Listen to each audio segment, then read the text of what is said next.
Hello बच्चों, कैसे हैं आप सभी। मैं विपुल आप सभी का स्वागत करता हूं आज के इस वीडियो के अंदर। बच्चों, जैसा कि हमारा ये मध्यकालीन भारत का सेशन चल रहा था और इसमें हम जो डिस्कस कर रहे थे वो गुलाम वंश था। लेकिन हमने कल के सेशन में देखा था कि गुलाम वंश किस प्रकार से जो है दिल्ली सल्तनत में एक महत्वपूर्ण वंश से उभर करके सामने आया था बच्चों, ठीक है ना। और धीरे धीरे हमने पूरे के पूरे गुलाम वंश के शासकों तक हमने पढ़ा था। और बच्चों, हमने ये भी पढ़ा था कि सबसे अंतिम शासक जो गुलाम वंश का था वो शमसुद्दीन क्यूमर्स था बच्चों, ठीक है ना। और शमसुद्दीन क्यूमर्स को 1290 के अंदर उसकी हत्या करके जलालुद्दीन फिरोज खिलजी जो है खिलजी वंश की स्थापना करता है बच्चों। अब इसके बाद जो है सल्तनत काल के अंदर खिलजियों का शासन आ जाता है और हम देखेंगे ये खिलजी हैं कौन बच्चों, ठीक है ना। तो सबसे पहले आज देखेंगे कि बात करेंगे जलालुद्दीन फिरोज खिलजी, जिसने कि शासन इसका जो शासन काल है बच्चों वो 1290 से लेकर के 1296 ईस्वी तक है। अब हम बात करें कि खिलजी हैं बच्चों, वो अफ़गानिस्तान के हेलमंद नदी जो है अफ़गानिस्तान में बहती है बच्चों, उसी के तटीय इलाकों में रहने वाली एक जाति है बच्चों, ठीक है ना। यानी कि आप कहेंगे कि खिलजी कहाँ से आए, तो बच्चों ये अफ़गानिस्तान के आसपास रहते थे। अफ़गानिस्तान में एक नदी बहती है हेलमंद नदी, और इसी के तटीय इलाकों में ये लोग रहते थे बच्चों, ठीक है ना। ये धीरे धीरे जो है गुलाम वंश के शासकों के अधीन काम करना स्टार्ट कर दिए, जैसा कि मैंने आपको बताया था कैक्युवाद के बारे में। और वहाँ से जब बलबन की मृत्यु होती, जो कैकुआद आता है बच्चों, वहाँ पे ये जो है तुर्क सरदार के रूप में वहाँ पे काम करता है। और उसके बाद जब शमसुद्दीन कैमुअस आता है, जो कि एक बहुत ही निपुण शासक न होने के कारण जो है उसे उसकी हत्या करके जलालुद्दीन फिरोज खिलजी वंश की स्थापना करता है बच्चों, ठीक है ना।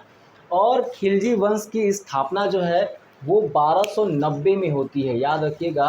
1290 में जलालुद्दीन फिरोज खिलजी करता है और इसकी स्थापना को ही बच्चों कहते हैं खिलजी क्रांति, याद रखिएगा। इस स्थापना को क्या कहते हैं बच्चों? खिलजी क्रांति। अगर आपसे पूछा जाएगा क्वेश्चन अगर एग्जाम के अंदर खिलजी क्रांति किसे कहते हैं, तो खिलजी वंश की स्थापना को ही कहते हैं खिलजी क्रांति बच्चों, ठीक है ना। इसे भी आप याद रखेंगे।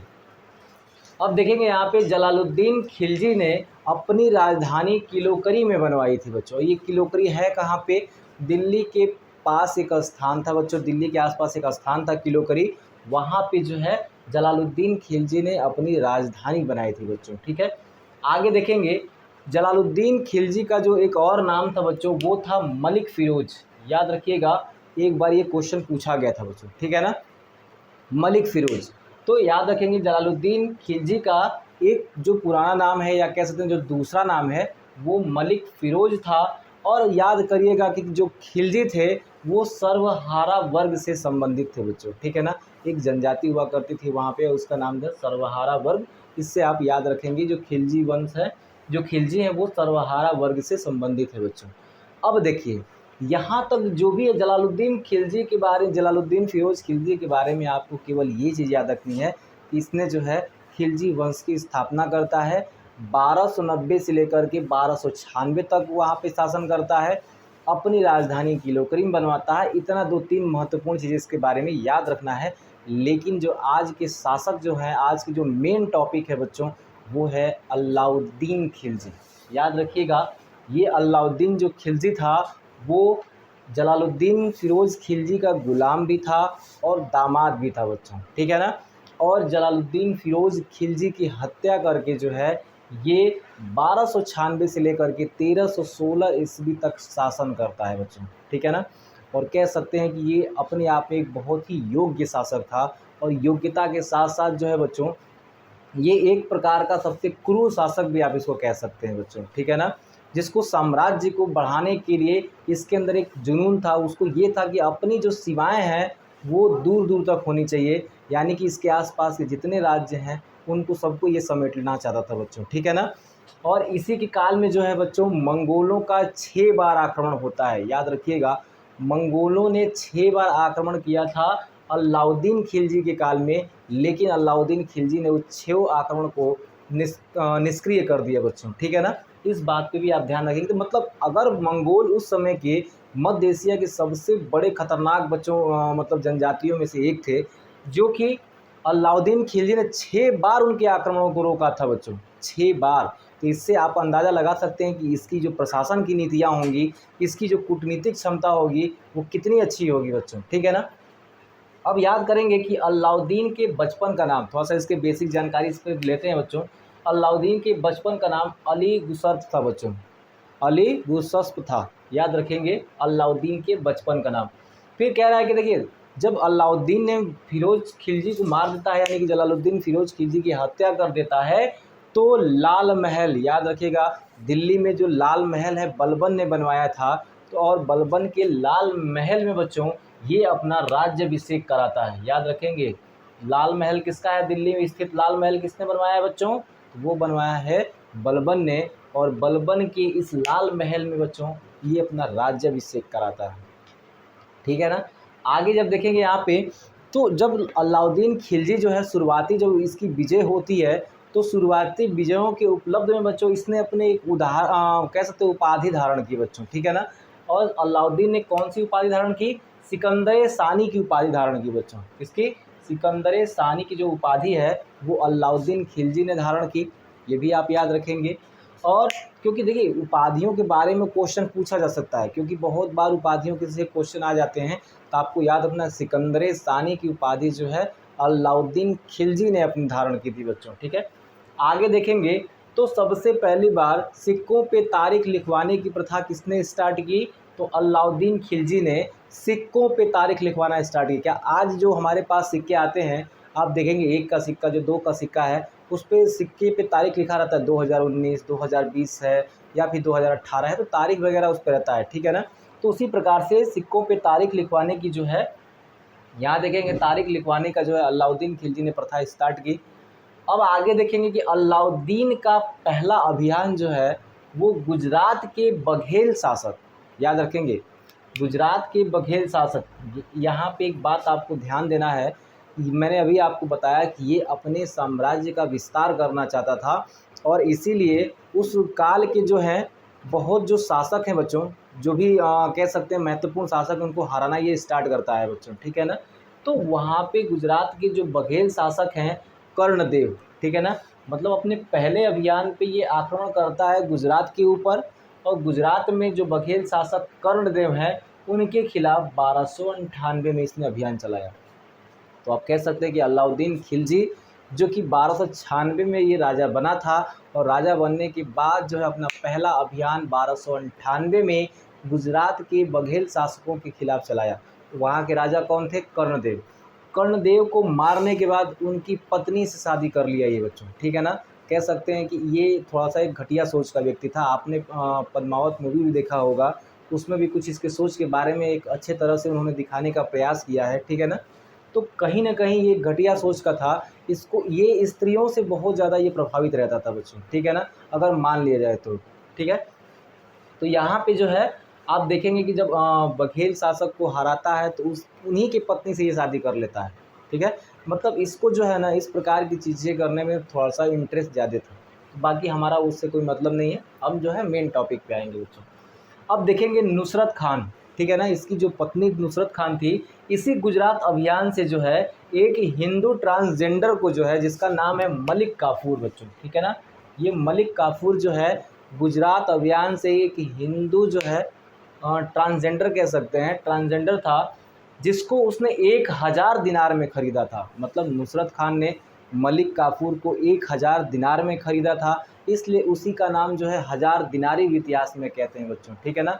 मलिक काफूर को बच्चों 1000 दिनारी भी कहते हैं। और ये इतना इम्पोर्टेंट क्यों है बच्चों?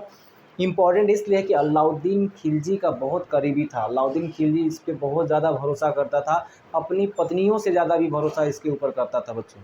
और जब अलाउद्दीन खिलजी मरता है तो लगभग 35 दिनों तक ये शासन चलाता है, 35 दिन तक ये शासक भी रहा है। इसलिए इसका नाम जो है आप लोग बहुत अच्छे से याद रखिएगा। 1000 दिनारी किसे कहते हैं? तो मलिक काफूर को कहते हैं, क्योंकि नुसरत खान ने गुजरात अभियान में 1000 दिनार रुपए में इसको खरीदा था बच्चों, ठीक है ना। तो अब जब ये खरीद लिया है तो अलाउद्दीन ने मलिक काफूर को मलिक नायाब पद पे इसको स्थापित किया, ठीक है ना। यानी कह सकते हैं कि मलिक काफूर को अलाउद्दीन ने मलिक नायाब बनाया बच्चों, ठीक है ना। मलिके नायाब बनाया। तो आप कह सकते हैं कि मलिके नायाब किसको बनाया था अलाउद्दीन खिलजी ने, तो मलिक काफूर को बच्चों, याद रहेगा। सारे कंटेंट बच्चों मैंने लिख देता हूँ यहाँ पे ताकि वीडियो छोटा बने और आप एक एक टॉपिक का जो है अच्छे से नोट्स बनाएं और कोई टॉपिक छूटे ना जो कि आपके एग्ज़ाम के लिए इम्पोर्टेंट है बच्चों, ठीक है ना। चलिए अब देखेंगे यहाँ पे कि प्रतापरुद्र देव ने अलाउद्दीन को कोहिनूर का हीरा दिया। अब वही कोहिनूर है जो कि आज ब्रिटेन के अंदर चला गया है बच्चों, और ये कोहिनूर का हीरा जो है किसने दिया, तो प्रतापरुद्र देव ने दिया था बच्चों, ठीक है, और अलाउद्दीन को। अब आगे याद रखेंगे एक चीज़ और, जो कि आपने पद्मावत मूवी देखी है, और पद्मावत मूवी में जो राणा रतन सिंह थे उनका यहाँ पे जिक्र किया जा रहा है बच्चों, ठीक है ना, कि अलाउद्दीन के समय मेवाड़ के जो शासक थे राणा रतन सिंह थे बच्चों, और इन्हीं की पत्नी जो थी वो पद्मावत थी बच्चों, ठीक है ना। तो यहाँ पे देखेंगे कि अलाउद्दीन के समय मेवाड़ के शासक कौन थे, राणा रतन सिंह थे बच्चों, ठीक है ना। इस बात को आप याद रखेंगे। अब जब आगे आते हैं यहाँ पे, तो अलाउद्दीन ने अपने पुत्र खिज खां के नाम पर मेवाड़ का जो नाम है खिजाबाद रखा था बच्चों। जब ये मेवाड़ को जीत जाता है राणा रतन सिंह को हराने के बाद, फिर भी इसको पद्मावत नहीं मिलती हैं, तो फिर क्या करता भाई, जो भी चीज़ें हैं, जीत तो चुका था ये, तो अपने पुत्र के नाम पे, क्योंकि इसका पुत्र का नाम क्या था, खिज खां था बच्चों, खिज खां के नाम पे ही मेवाड़ का जो नाम है खिजाबाद रख दिया गया बच्चों, ठीक है ना, खिजाबाद रख दिया गया। इस बात को आप याद रखेंगे। अब एक बात और याद रखना है कि अलाउद्दीन ने अपनी राजधानी सीरी में बनवाई थी। यहाँ पे दो क्वेश्चन याद रखिएगा। सीरी क्या है, तो दिल्ली के पास एक बसाया हुआ शहर है। इस शहर की स्थापना किसने की थी, बलबन ने किया था, याद रखिएगा। सीरी शहर की स्थापना किसने की, बलबन ने की, लेकिन सीरी को राजधानी किसने बनाया, अलाउद्दीन खिलजी ने बनाया बच्चों, याद रहेगा बातें, क्योंकि ये बात बहुत ही इंपॉर्टेंट है। दूसरी चीज़ आप याद रखेंगे कि अलाउद्दीन ने कुछ चीज़ें बनवाई थी बच्चों, उसके बारे में भी आपको ध्यान रखना है। अलाउद्दीन ने जमैयत खाना मस्जिद बनवाया, अलाई दरवाज़ा का निर्माण कराया, सीरी का किला का निर्माण कराया, और हजार खंबा महल। ये चार जो चीज़ है ना, इसका बहुत ही महत्वपूर्ण निर्माण शैली में आती है बच्चों, ठीक है ना। अगर क्वेश्चन आपसे पूछा जाएगा तो आपसे पूछा जाएगा कि अलाई दरवाज़ा का निर्माण किसने कराया, या जमैयत खाना मस्जिद का निर्माण किसने कराया, या हजार खंबा महल का निर्माण किसने कराया, या कैसे सीरी का किला का निर्माण किसने कराया। तो आपसे जो है ये चारों में से पूछा जा सकता है क्वेश्चन। तो आपको याद रखना है कि इन चारों का जो निर्माण है अलाउद्दीन खिलजी ने कराया था बच्चों, ठीक है ना। अब एक बात और याद रखिएगा कि अलाउद्दीन खिलजी अपने समय का योग्य शासक क्यों कहलाता था बच्चों। ये योग्य शासक इसलिए कहलाता था कि बाजार नियंत्रण प्रणाली बहुत खतरनाक थी बच्चों इसकी, ठीक है ना। इसने सैन्य विभाग को बहुत अच्छे से जो है डिफाइन किया था, बहुत अच्छे से इसको रखता था बच्चों, ठीक है। सैनिकों का हुलिया पड़ता था, सैनिक घोड़ों को दगवाता था, क्योंकि ऐसा होता था बच्चों कि सैनिक जो है ना अच्छे घोड़े पहले राजा को दिखा देते थे, लेकिन जब युद्ध होता था तो वही कमज़ोर घोड़ों को लेके पहुंच जाते थे, खच्चरों को लेके पहुंच जाते थे। इसलिए अलाउद्दीन ने कहा कि नहीं, सैनिकों का पहले आप हुलिया नोट करो, पहली चीज़, क्योंकि उस समय तो फ़ोटो तो होता नहीं था कि फ़ोटो खींच कर रखा जाएगा, ये वाला सैनिक या ये वाला घोड़ा है। और घोड़ों को दागा जाता था, घोड़ों को दागा मतलब इससे जाता था, जो घोड़े ये दिखाते थे उस घोड़े पे जो है राजा का एक प्रतीक चिन्ह दाग दिया जाता था, जिसकी वजह से ये पहचाना जाए युद्ध के समय में कि वही घोड़ा है जिसने आपको दिखाया था, जो घोड़ा आपने दिखाया था वही घोड़ा है, अगर उसके ऊपर वो दागा हुआ चिन्ह रहता था बच्चों, ठीक है ना। तो ये प्रथा भी किसने चलाई, अलाउद्दीन ने, क्योंकि इसने देखा था कि जो पहले के शासक हैं जब भी युद्ध होता था बच्चों, तो जो घोड़े ये लोग दिखाते थे उस घोड़े को ना ले जा करके दूसरे घोड़े को लेके चले जाते थे, ठीक है ना। दिखाते समय तो बढ़िया घोड़ा दिखा देते थे, लेकिन युद्ध के समय खराब घोड़ों को लेके पहुंच जाते थे, जिसकी वजह से राजा जो है कमज़ोर पड़ जाता था बच्चों, ठीक है ना। तो अलाउद्दीन ने इन छोटी छोटी गलतियों पर भी ध्यान दिया और उसने इन सारी चीज़ों पे सुधार किया। अब फिर देखेंगे आगे हम लोग यहाँ पे, तो यहाँ पे उसने आर्थिक मामलों के लिए दीवाने रियासत बनाया बच्चों, ठीक है ना। दीवाने रियासत की स्थापना करता है आर्थिक मामलों से संबंधित, ठीक है बच्चों। जो भी आर्थिक मामले देखना है दीवाने रियासत देखेगा बच्चों। और ये दीवाने रियासत जो है बाजार का निरीक्षक भी होता था, बाजार में प्रबंधक भी होता था बच्चों ये, ठीक है ना। याद रखेंगे दीवाने रियासत, ठीक है। ये किससे संबंधित है, तो आर्थिक मामलों से संबंधित है बच्चों, ठीक है। अलाउद्दीन खिलजी ने इसकी स्थापना की थी और ये क्वेश्चन पूछा गया दीवानी रियासत बच्चों, ठीक है, याद रखिएगा। अब कह रहा है कि पुलिस विभाग का जो प्रमुख होता था कोतवाल हुआ करता था बच्चों, यानी कोतवाल का जो नाम हम आज सुनते हैं वो एक थाना प्रमुख होता है बच्चों आज के समय में, उस समय ये पुलिस का ये प्रमुख हुआ करता था, जिसका नाम क्या था, कोतवाल था। मतलब एक नगर का प्रशासन चलाने के लिए जो व्यक्ति जिम्मेदार होता था उसी का नाम बच्चों कोतवाल था। ठीक है ना, याद रखिएगा। फिर कह रहा है कि सर्वप्रथम डाक प्रथा की शुरुआत किसने कराई थी, अलाउद्दीन खिलजी ने कराई थी बच्चों। और कहीं ना कहीं हम आज जो देखते हैं डाक प्रथा जो है, तो उस ज़माने में अलाउद्दीन खिलजी ने डाक प्रथा जो है वो स्टार्ट कराई थी। मतलब पत्रों का जो पत्राचार है उसके लिए सुगम बनाने के लिए इसने डाक व्यवस्था को यहाँ पे स्थापित कराया था। तो याद रखेंगे किस शासक ने पहली बार डाक प्रथा का प्रचलन स्टार्ट किया था, तो वो है अलाउद्दीन खिलजी। बहुत इंपॉर्टेंट शासक रहने वाला है बच्चों आज के इस टॉपिक में। ठीक है, फिर यहाँ पे कह रहा बाजार नियंत्रण पद्धति जो है किसने लागू किया, तो ये लागू करता है सर्वप्रथम अलाउद्दीन खिलजी। ये बाजार नियंत्रण पद्धति है क्या बच्चों, सबसे पहले एक बात याद रखेंगे कि अलाउद्दीन जो है 6 बार मंगोलों के आक्रमण को अगर वो कंट्रोल करता है तो मतलब इसके पास एक बहुत बड़ी सेना थी। अगर ये बहुत बड़ी सेना रखता है और बहुत बड़ी सेना के साथ वो भारत के उत्तर से लेकर के दक्षिण के राज्यों तक जीतता है बच्चों, तो इसमें एक बहुत इम्पॉर्टेंट तथ्य छुपा हुआ है, इसकी सेना कहीं ना कहीं बड़ी थी बच्चों।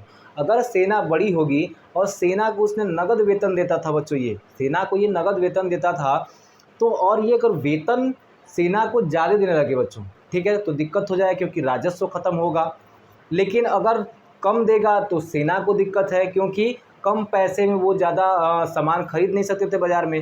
अब आप ही सोचिए कि अगर महंगाई के ज़माने में आपको 2000 रुपये सैलरी दिया जाए तो क्या आप कुछ खरीद सकते हैं बच्चों, नहीं।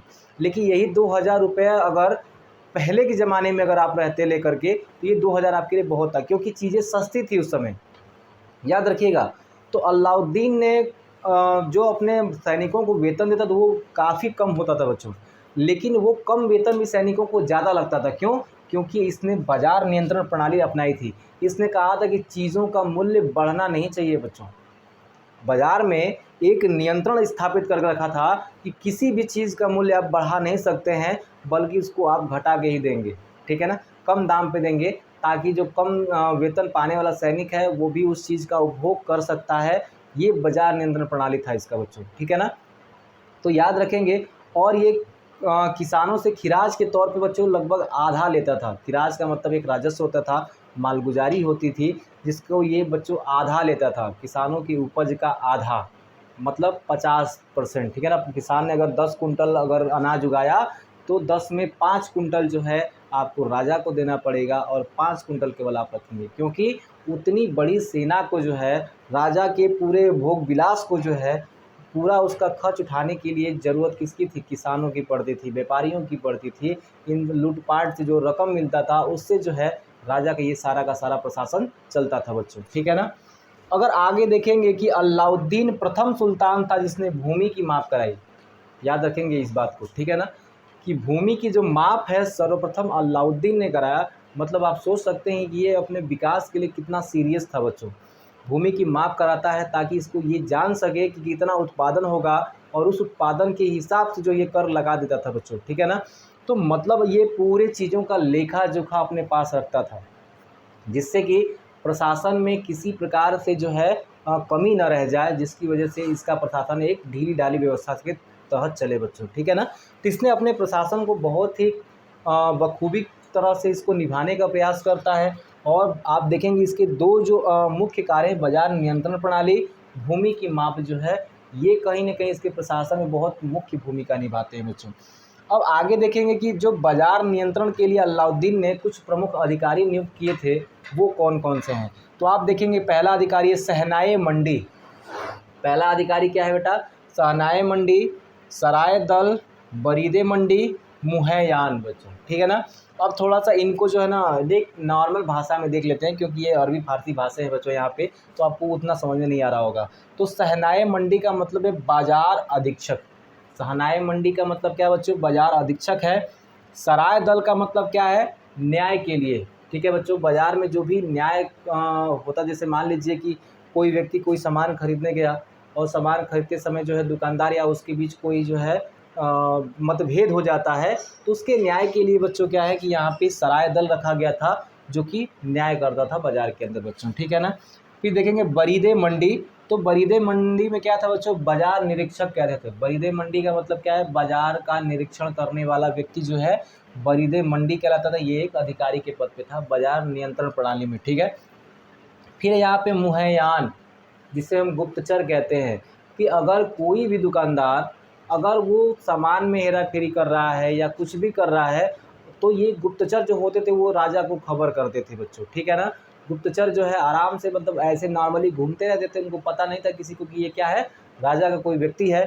गुप्तचर का मतलब क्या होता है, गुप्तचर मतलब कि गुप्त रूप से ये विचरण करता रहता है, ठीक है ना।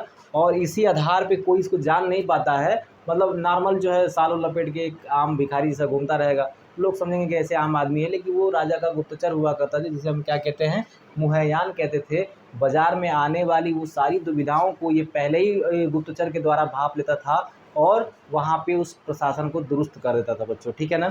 अगर बाजार में जिसने भी धोखाधड़ी किया, बाजार के अंदर जिसने भी मूल्यों को बढ़ाया, उसको कड़ा दंड दिया जाता था अलाउद्दीन खिलजी के द्वारा बच्चों, ठीक है ना। क्योंकि आप देखेंगे कि जो न्याय करता था, न्याय जो है न्याय करने के लिए सुल्तान ही जिम्मेदार होता था, सबका न्याय सुल्तान करता था बच्चों, ठीक है ना। लेकिन आप कहेंगे जब सुल्तान न्याय करता है तो सराय दल क्या है, तो ये छोटे मोटे न्याय है बच्चों, जैसे कि बाजार में कुछ मतभेद हो गए, उन मतभेदों को दूर करने के लिए सराय दल की आवश्यकता पड़ती थी, ठीक है। अब आगे देखेंगे कि अलाउद्दीन की आर्थिक नीति की जो जानकारी है वो जियाउद्दीन बर्नी की जो एक पुस्तक है तारीख़ फिरोज शाही से मिलती है, ठीक है ना, एक व्यापक जानकारी, ठीक है बच्चों। यानी अलाउद्दीन खिलजी की जो आर्थिक नीतियाँ थीं, इनकी जानकारी हमें प्राप्त कहाँ से हुई है, तो उस समय का जो इतिहासकार था जियाउद्दीन बर्नी, उसकी एक रचना है बच्चों तारीख़ फिरोज शाही। तारीख़ फिरोज शाही की पुस्तक से हमें जो है सारी की सारी इसके आर्थिक प्रणालियों के बारे में, आर्थिक नीतियों के बारे में हमको जानकारी प्राप्त होती है बच्चों, ठीक है ना। फिर कहेंगे खजाइनुल फतूह जो है ये किसकी कृति है, तो ये कृति है आमिर खुसरो की। आमिर खुसरो द्वारा इसकी रचना की गई थी खजाइनुल फतूह की। रिहला किसने लिखा था बच्चों, इब्न बतूता ने रिहला लिखा था, ठीक है। और इब्न बतूता के बाद जो है फतुहस्तलातीन जो है, फतुहस्तलातीन जो है ये किसकी कृति है, तो ये इसामी की कृति है बच्चों, ठीक है ना। ये तीनों कृतियाँ आप याद रखिएगा क्योंकि पीसीएस के एग्ज़ाम में ये पूछा गया है बच्चों, ठीक है ना। पीसीएस के एग्ज़ाम में पूछा गया है आपके यूपी पीसीएस के एग्ज़ाम में, ठीक है ना। तो इस बात को आप याद रखेंगे। अब आगे देखेंगे यहाँ पे जो अलाई दरवाज़ा बनाया था अलाउद्दीन खिलजी ने, उस अलाई दरवाज़ा जो है वो इस्लामी वास्तुकला का रत्न कहा जाता है, ठीक है ना। जो अलाई दरवाज़ा है बच्चों वो इस्लामी यानी कि इस्लामी वास्तुकला का क्या है बच्चों, वो रत्न कहलाता है। तो आप देखेंगे कि जितना भी हमने यहाँ पे चीज़ें पढ़ी है, अब देखेंगे 5 जनवरी आप कह सकते हैं कि 1316 में इसकी मृत्यु हो जाती है बच्चों, ठीक है ना। 1316 में मृत्यु होने के बाद आगे जिसे कुतुबुद्दीन फिरोज खिलजी आता है, उसके बाद और भी सारे जो शासक हैं, मतलब ये पूरा का पूरा खिलजी वंश 1320 तक चलता है। और आगे की जब हम वीडियो को डिस्कस करेंगे तुगलक वंश, उससे पहले जो इसमें आखिरी शासक हैं बच्चों, उनको भी यहाँ पे हम कवर करके आगे तुगलक वंश की तरफ हम बढ़ जाएंगे बच्चों, ठीक है ना। तो हम देखेंगे खिलजी वंश लगभग 95% मैंने आपको यहाँ पे समाप्त कर दिया है, क्योंकि खिलजी वंश का जो आप कह सकते हैं 100%, क्योंकि वो जो है ज़्यादा पूछता नहीं है कि आखिरी शासक कौन था, अगर पूछ लेगा तो बता दिया जाएगा बच्चों, ठीक है ना। तो यहाँ पे जो है खिलजी वंश आपका पूरी तरह से कंप्लीट हो गया है बच्चों। अगर ये वीडियो आपको अच्छा लगा है तो इसको लाइक करिएगा, शेयर करिएगा, चैनल पे नए हैं तो चैनल को सब्सक्राइब कर लीजिएगा। आज के लिए इतना ही, जय।